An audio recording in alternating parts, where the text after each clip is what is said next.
they've been trying to do this for so long. They've been trying to make the protest look bad, the farmers' protest look bad for so long, and they failed. So this was sort of like their opportunity where, oh, they're entering the city. Let's sort of set a nice little trap up for them where we can create these situations where unprovoked we can claim that we were the ones who were under fire, and so that's why we fired our tear gas shells, when in fact if you listen to eyewitnesses accounts from those areas, it's the exact opposite thing that was happening. Like, at least from Tikri, where I can report personally, completely unprovoked. There was absolutely nothing happening. The entire protest was going back to the Tikri border. It was not even entering the city. Why was tear gas fired?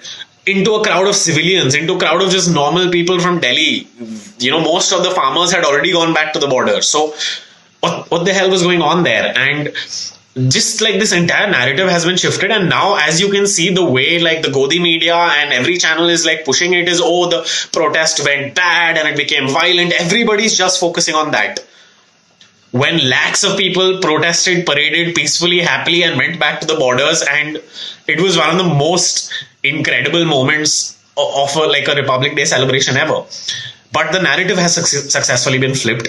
People are beginning to focus on this as if it's a riot and not a peaceful parade or protest, because of a small bunch of people who got into the Red Fort, which is not the end of the world really, nor is putting up a flag there the end of the world. But if you find yourself talking more about which flag was in the Red Fort, I mean, FYI, the Indian flag was never brought down there anyway. But if you find yourself talking more about flags or about, the barricades were broken, listen, flags and barricades are not human beings. Human beings who are farmers, who've been dying for 2 months now, got tear gassed, charged, tricked by the Delhi police, and then, because they're angry, still managed to somehow finish most of their parade and go back to the border.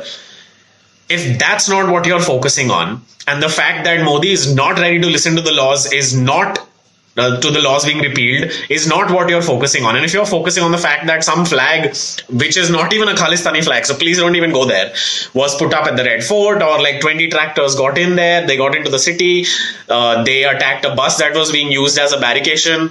Holy shit, man. Focus on the human story here. That's exactly what the Godi media wants you to do. Don't fall into their trap. That's not what this is about. This is going to be a very long fight for the farmers. Let's keep the narrative on what it is supposed to be, the farmers themselves. And if this video helps you understand better what really went down in the city today, by so many eyewitness accounts you're going to get, by people who were along with the protesters, I hope it helps. Please don't let them twist the narrative, okay? Don't let them twist the narrative into the same propaganda machinery that they're best at.